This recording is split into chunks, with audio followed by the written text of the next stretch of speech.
like I view that relationship and that my affiliation with Diversify as a way to stay ahead of the pack for sure, like as a way to like make sure I don't feel like I'm falling behind, and we're just up to date with what are the newest things that are available. Because I think if you're not innovating, if you're not adapting, you're dying. And so I rely on her in a lot of formats, whether that's on social media or through her newsletters. I rely on seeing those to make sure I'm doing the things that I should be doing, or if I should be aware of a new opportunity.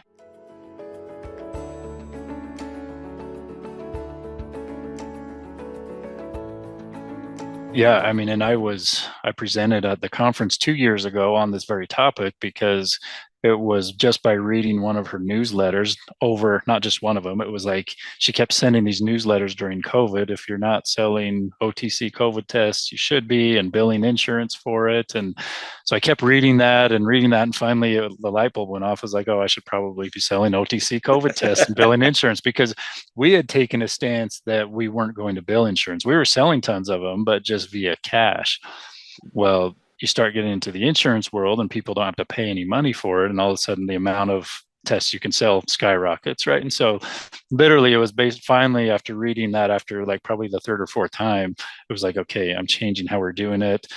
Run a couple dummy claims, like, oh yeah, they do cover it. And before you know it, we're selling, I don't have the numbers in front of me, but well, I'll put it this way. It resulted in an extra like $250,000 of profit based off of that one thing. I'm not kidding. It was that monument. We're a small town pharmacy, but I have a killer team that if we can just give them some direction and some action and the process of how to do things, which that's what Lisa helps provide, is not just like an idea, but here's kind of some steps you can take.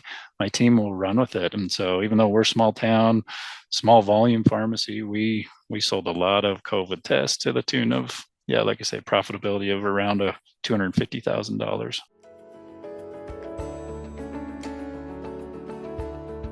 Like literally, I'm not sure that we would have, or at least it would have looked a lot different. You know, our staff would have had to been cut down drastically and that sort of thing. And so that, again, it's just that idea of like, I just keep a keen ear to like what she's saying, because it's not like you can do everything. You have to be a little careful of like, not chasing every shiny object, but I try to, stay in tune with like, what's the lowest hanging fruit? What can you get the most bang for your buck in terms of these opportunities that she's providing?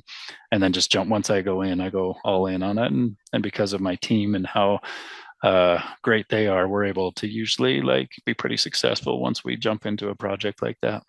We made the conversion. We're a little unique in that we've made the conversion into being a cash only pharmacy. We don't bill insurance for prescriptions.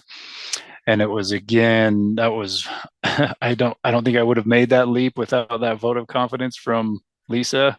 Not that she's got a pulse on everything, including that. And so because I had that close relationship with her, and where she was coaching and she kind of knew my numbers and what was going on and kind of how diverse we were, she was able to give me that vote of confidence where it's like, yeah, you're kind of set up to really do this. You're diversified into compounding, you do tons of OTC, you're doing these other things that can kind of absorb that loss.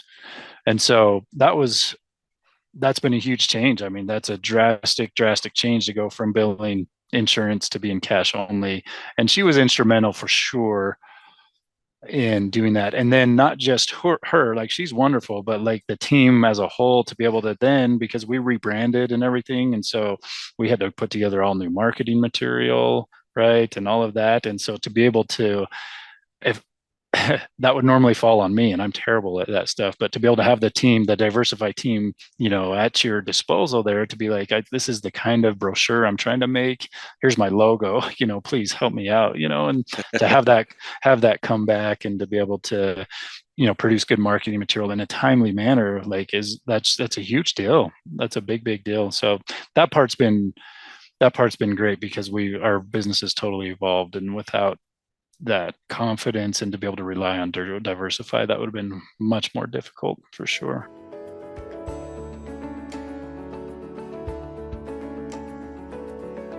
Yeah, I would say Diversify is is the best thing we have available in order to stay ahead of the game. I would say we have a incredibly complicated profession, an incredibly complicated business style.